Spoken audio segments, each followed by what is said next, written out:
As the catastrophe continues in Gaza, there are growing calls for the world to act. The United Nations has long endorsed a vision of two-state solution where Israel and Palestine can live side by side within secure and recognized borders.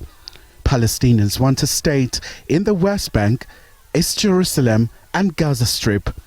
All territory were captured by Israel in the 1967 war with neighboring Arab states. We think this is an important conference, groundbreaking in its nature, that the UN has now taken concrete action to implement the two-state solution as per the resolutions of the United Nations. And France and Saudi Arabia are already leading, and you will have already seen President Macron announcing that he will also use the conference to announce the recognition of Palestine as a state, which is in line with the two-state solution of the UN resolution. So South Africa will be participating to concretize this implementation, which we believe is long overdue. The US and Israel have indicated that they won't attend the gathering. They believe that this will jeopardize the prospects for a long-term and peaceful resolution to the conflict. South Africa took Israel to the International Court of Justice over the genocide claims in Gaza. This has also caused tension between Pretoria and Washington, D.C. South Africa is a sovereign state. We have to practice our international relations policy independently and without any influence or pressure from any quarter in the world. It is obviously going not to be easy. It will be tough from time to time, but we have to stand our ground constitutionally and in terms of our laws to advocate South Africa's foreign policy, which we have been mandated by the people of this country.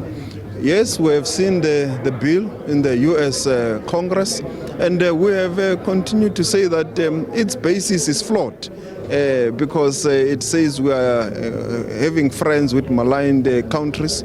I mean, China. America is our second biggest trading partner. We share a lot of values with the US: democracy, freedom of speech. Our constitution, in fact, cement this relationship. And South Africa also has got very good people-to-people relations with the people of the US who comes here for tourism. And we also share a lot of technologies with the US companies. I mean, the biggest technology companies in South Africa, even providing services for the state, are from the US. You name them: Microsoft, Google, you can name a number of them, Cisco, and so forth. So South Africa remains a very important strategic trading partner with the US. Meanwhile, the world is anxious as the US prepares to implement the tariffs that may affect a number of countries, including South Africa. There is that engagement that is ongoing with regards to the tariffs, and obviously DIRCO does also play a role in terms of the coordination, in terms of being an integral part of it, and we continue to engage. And as you will remember, when we visited Washington, we left a draft framework on our proposal, and since then we continue to engage. Hopefully some amicable resolution will be found. As you have already said, it's a global phenomenon. Many countries across the globe are affected by this, and even our economy will be affected if those are indeed implemented.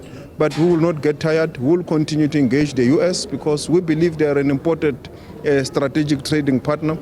The EU says its primary focus is to achieve a negotiated outcome with the US to avert the 30% US tariffs that US President Donald Trump indicated he would impose on the 27-nation bloc on August 1st. Khumalo, SABC News, Johannesburg.